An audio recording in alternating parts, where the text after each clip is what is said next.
is die Heer, waardig is die Heer van my verlosser. Hosanna, Jesus is die Heer, Jesus is die Heer van my verlosser.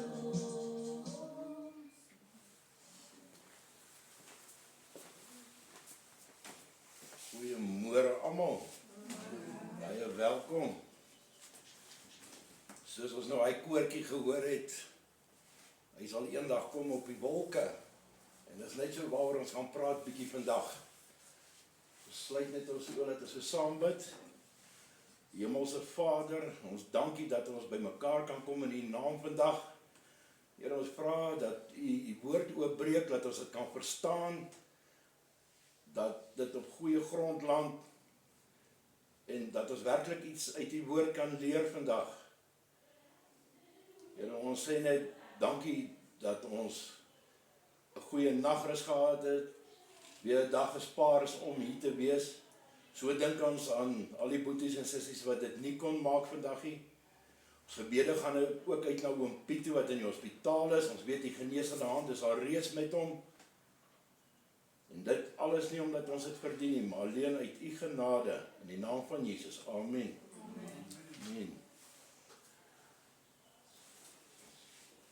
So 'n paar afkondigingkie of twee. Ja, oom Piet is nou nog in die hospitaal. Ons dink aan hom. Ons hou hom in ons gebede. En dan Tannie Lorraine van Rensburg. Baie welkom. Baie dankie. En die is nie hier so by ons by die oord. Dis maar wat ons doen Sondag. Ons kom luister musiek bietjie, praise and worship en ons hou bietjie kerk. Ons leer meer van die woord.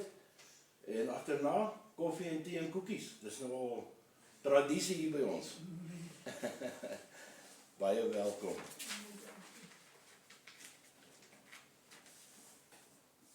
Ja, die laaste liedjie wat ons nou geluister het, hy kom op die wolke. Dit was nou nie beplan nie. Maar dis waaroor ons gaan gesels bietjie vandag. Net voor dit gelukkige Vadersdag aan elke vader en oupa en vaderfiguur. Mag julle 'n geseënde dag en jaar hê. Baie geseënde Vadersdag. Maar ek gaan nie gesels oor Vadersdag vandag nie. Net die teenoorgestelde. Ons gaan bietjie vandag gesels oor die bruid. Maar kom ons kyk in 1 Tessalonisense 4 vers 16. Staan daar: want die Here self sal van die hemel neerdal met 'n geroep, met die stem van 'n aartsengel en met geklank van die basuin van God. En die wat in Christus gesterf het, sal eerste opstaan. Daarna sal ons wat in die lewe oorbly, saam met hulle in wolke weggevoer word, die Here tegemoet in die lig, en so sal ons altyd by die Here wees. Bemoedig mekaar dan met hierdie woorde. Dit so 'n paar sondae terug met die hemelvaart het ons oor dieselfde amper gepraat. Maar om van die bruiloft te praat of van die bruid, Jesus gebruik die vergelyking in die woord, daar Matteus 25, van die verstandige en onverstandige maagde, die 5 met hulle lampies. En ek wil eers hier stukkie lees vir verder verduidelik. Matteus 25 vers 1, of vanaf vers 1. Dan sal die koninkryk van die hemele wees, soos 10 maagde wat hulle lampe geneem en uitgegaan het om die bruidegom te ontmoet. Nou Jesus gebruik hier vergelyking. Ons is die bruid en hy is die bruidegom. Maar dan moet ons nou mooi verstaan, die kerk is nie die bruid nie. Die kerk is ook nie die gebou nie. Die kerk is die liggaam van God.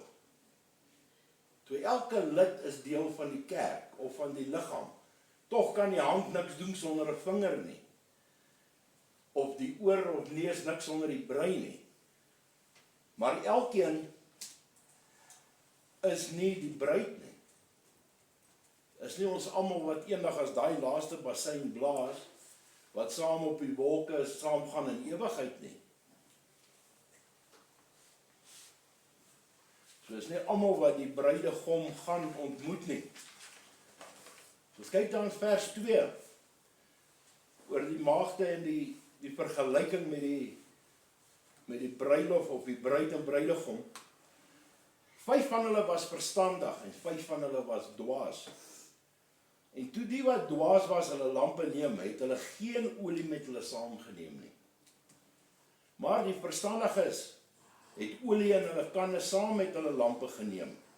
En terwyl die bruidegom talm om te kom, het hulle almal vaak geword en aan die slaap geraak. En middernag was daar 'n geroep. Daar kom die bruidegom, gaan hom tegemoet. Toe staan al daardie maagde op en maak hulle lampies gereed. En die wat dwaas was, sê aan die verstandiges, gee vir ons van julle olie, want ons lampe gaan uit. Maar die verstandiges antwoord en sê, miskien sal daar nie genoeg wees vir ons en vir julle nie, maar gaan liewer na die verkopers en koop vir julle self. En onderwyl hulle gaan om te koop, het die bruidegom gekom. En die wat gereed was, het saam met hom ingegaan na die bruilof. En die deur is gesluit. Later kom die ander maagde ook en sê, meneer, maak oop vir ons, maak oop. Maar hy antwoord en sê, voorwaar ek sê vir julle, ek ken julle nie. Waak dan, omdat julle die dag en die uur nie weet waarop die seun van die mens kom nie. En vele plekke in die woord hoor ons, nie eers die engele in die hemel weet wanneer is daai dag en uur nie. Net die Vader alleen weet.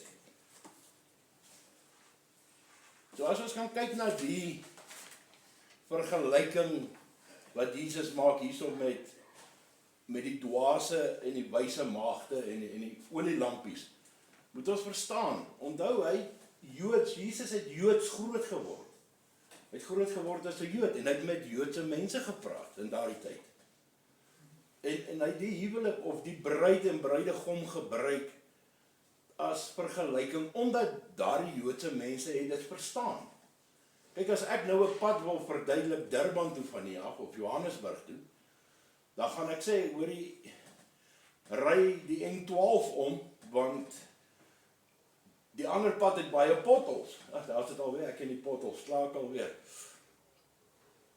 Want ons kan vergelyk met potholes, ons kan vergelyk met wat nou aangaan in die land.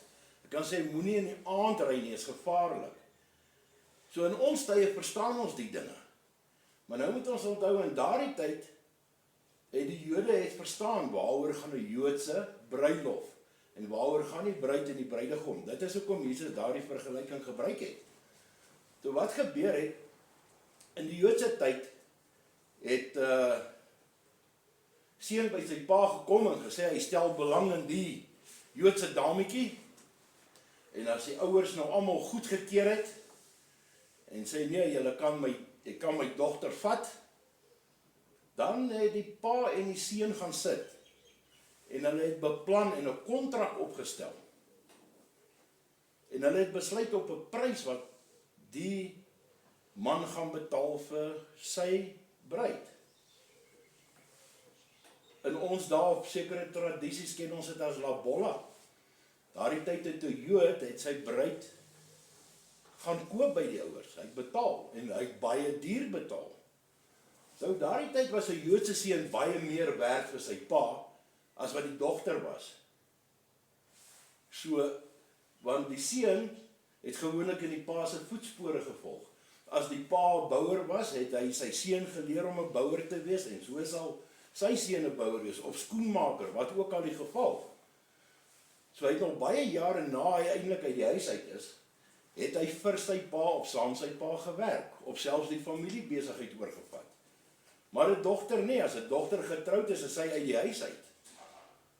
So die ouers van die dogter het 'n groot of 'n duur prys gevra vir die dogter, omdat hulle nou nie van haar arbeid gaan nog kan gebruik in die toekoms nie. Maar so het hulle dan nou gegaan, en die dogter se ouers gaan ontmoet, en hulle het besluit oor hierdie kontrak, hulle het baie tradisies gehad, hulle het 'n tipe wyntjie gedrink, en dan nou die kontrak bespreek, en as almal instem, is die bedrag betaal, die kontrak is gebind, en dan het die man, die bruidegom, het teruggegaan na sy pa se huis toe, om 'n kamer te gaan aanbou, of 'n vertrek te gaan aanbou in die erf. En dit het gevat vanaf 9 maande tot 'n jaar. Dit was 'n lang tyd gewees. En dan mag hy glad nie sy toekomstige bruid sien nie. Vir haar weer moes hy bly by haar ouers se huis. Dan het haar susters en maagde haar gehelp om voor te berei vir die bruidegom wat gaan kom. Nou dit is nou 'n ding wat omtrent 'n jaar lank vat. So die pa van die bruidegom moes toesig hou. Want kyk, die twee wil nou trou, hulle is verlief. So hy gaan net vinnig 'n kamer om mekaar slaan en hy gaan sy bruidegom haal. Maar die pa moes kyk dat hy lankmoedig wees en rustig en die ding reg doen, perfek doen. Sodat as hy haar gaan haal, laat sy 'n ordentlike blyplek het. So is die bruid voorberei vir die troue. Sy moes haar mooi rok kry en laat maak, en die maagde het haar gehelp, soos die strooimeisies ons sal ken in ons tyd.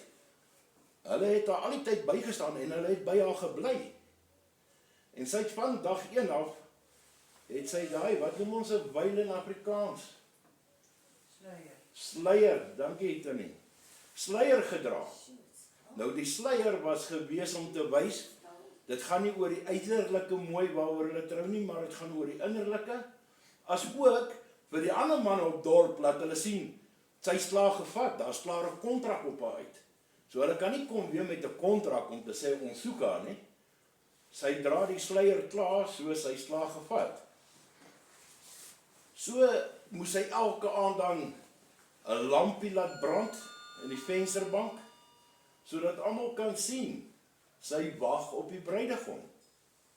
En die maagde en sissies wat haar nou gehelp het, moes seker maak, die lampies was altyd vol olie, en laat hy klein brand. Want as die lampie uitgaan, en die bruidegom kom, en hy sien die lampie is nie aan nie, dan neem hy aan, die verloving is gebreek, ons gaan nie meer trou nie, sy stel nie meer belang nie. En so moes hy, as hy uitgaan, moes sy haar kleed aangehad het en alles, dat die mense sien, sy wag vir haar man, maar dan het die man ook, soos hy in die dorp kom of iewers, dan vra hulle, wanneer is die bruiloft? Dan sê hy, net my vader weet. Hy mag nie gesê het wanneer dit is nie. Net hy en sy vader het geweet, wanneer is die bruiloft. En so die tyd verbygegaan tot amper 'n jaar, en dit was so half soos 'n speletjie vir hulle. Hy moes haar eintlik gaan verras, half gaan steel het. So dit kon nou wees in die nag as hy slaap, in die dag terwyl hulle besig is met iets, of as hy in die dorp of in die veld is, so hy nou saam met al sy, soos ons dit noem, die best man, so hy saam met hulle gewees het, en dan skielik een dag is besluit, nou is die dag, die vertrek is aangebou, die bruidskamer, en alles is reg, en dan word die bassein geblaas, en hy gaan haal sy bruid. Ook, as hulle slaap, of hulle gehoor die geraas, almal in die dorp het geweet, dit is nou die bruidegom wat sy bruid kom haal. En dan het almal klaargemaak en opgestaan, en saam fees gevier, en hulle het nou gegaan na die bruiloft toe. En so is hy verras, maar sy moes gereed wees, soos die maagde met die lampies, hulle moes altyd gereed gewees het. Die jaartyd wat hy gebou het, was haar jaartyd om haar troeshou bymekaar te maak, en al haar klere en alles mooi reg te hê, laat sy gereed is, en haar tasse is gepak. Want as hy haar kom haal, het hulle nou gegaan na sy vader se huis toe, en die deure is gesluit, niemand mag in of uit nie. En daar het hy en die toekomstige vroukie alleen gebly vir 7 dae. Die pa moes sorg dat daar genoeg kos en drank is vir hulle, want hulle is toegesluit vir die 7 dae. En in daai 7 dae hou hulle bruilof. Die pa en sy vriende en familie en almal op die dorp, het dan geëet en gedrink. Dit laat dink my aan die gelykenis waar Jesus water in wyn verander het. Onthou, dit was nou al 7 dae lank en die wyn was opgedrink. Toe kom hulle by hom sê, maar die wyn is klaar, en hy het water in wyn verander. Want dit het nou al 'n hele week aangehou. Na die week sal hulle uitkom en dan begin die bruilof. Nou is hulle man en vrou en almal gaan saam fees vier vir nog 7 dae lank. So 'n bruilof in daardie tyd was 'n baie groot ding. En daar was baie voorbereiding. Maar dan kan ons ook die slegte kant sien. Nie in Matteus 7 vanaf vers 21, Matteus 7. Nie elkeen wat vir my sê, Here, Here, sal ingaan in die koninkryk van die hemele nie, maar hy wat dit wil doen van my Vader, wat in die hemele is. Baie sal daardie dag vir my sê, Here, Here, het ons nie in u naam geprofeteer en in u naam duiwels uitgedrywe en in u naam baie kragte gedoen nie. En dan sal ek aan hulle sê, ek het julle nooit geken nie, gaan weg van my, julle wat ongeregverdig werk. So ons vraag is eendag, as daai bassein blaas, gaan ons gereed wees, soos die Joodse bruid, gaan ons lampie vol olie wees, gaan ons gereed wees, dis die groot vraag. Die dag en die uur ken ons nie, net die Vader alleen weet. Maar dan kan ons kyk hoe vergelyk ons die Joodse huwelik met die woord. Die Joodse bruid is baie duur gekoop. En as ons nou mooi dink aan die woord, Jesus het aan die kruis gesterwe vir ons. Ons is duur gekoop, is vir ons sondes betaal. Die glasie wyn, ek kan nie die naam onthou in Joods of Hebreëus, hulle het 'n spesifieke naam vir die ritueel. Die glasie wyn wat hulle geskink het, as hulle die kontrak beklink, is ook dan nou die nagmaal, die brood en wyn, die wyn wat Jesus se bloed was wat hy gestort het aan die kruis om ons sondes te was en die nuwe verbond. Dan is die bassein geblaas en hulle het gegrap en geraas gemaak en hy het sy bruid kom haal. So sal Jesus eendag sy bruid kom haal. Weet nie wat se dag en uur nie, niemand weet nie, net die Vader in die hemele weet. En so gaan hulle saam, en ja, ek glo daar gaan fees gevier word, maar vir die een wat nie reg is nie, nie gereed is nie, sal die deur gesluit wees, dan is dit te laat, dan is daar nie tyd om reg te maak nie. Toe die groot ding is om gereed te wees, daardie dag aanbreek, is daar nie tyd om olietjie vir die lampie te soek of aan te trek of voor te berei nie. Ons sien in Openbaring 19 vers 7, laat ons bly wees en ons verheug en aan hom die heerlikheid gee, want die bruilof van die lam het gekom en sy vrou het haar gereed gemaak. En aan haar is gegee om bekleed te wees met rein en blink fyn linne, want die fyn linne is die regverdige dade van die heiliges. Net hoe daar lees vir ons.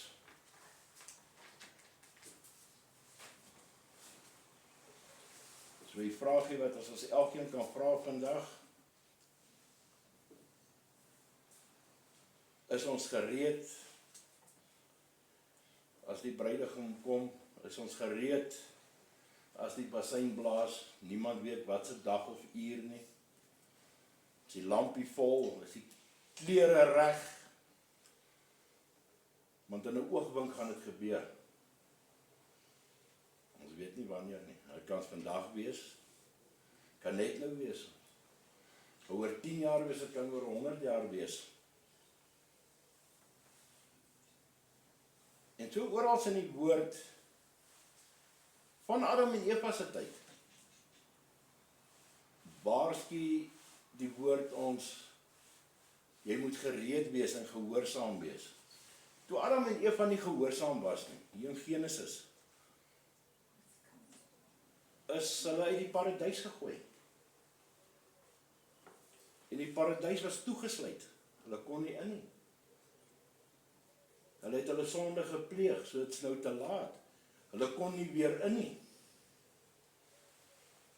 As ons kyk verder aan Noag en die ark. Noag was gewaarsku, hy was gehoorsaam. Noag en sy kinders en hulle vrouens en mans is in die ark in en al die diere soos hy bevel gekry het. En dit het begin te reën. En die mense was gewaarsku, die mense het gesê, Noag, jy het 'n skroef los, dit gaan nie hier reën nie. Waar bou jy nou so groot skip op die ark? En op 'n stadium het die Here daai ark se deur kom toemaak.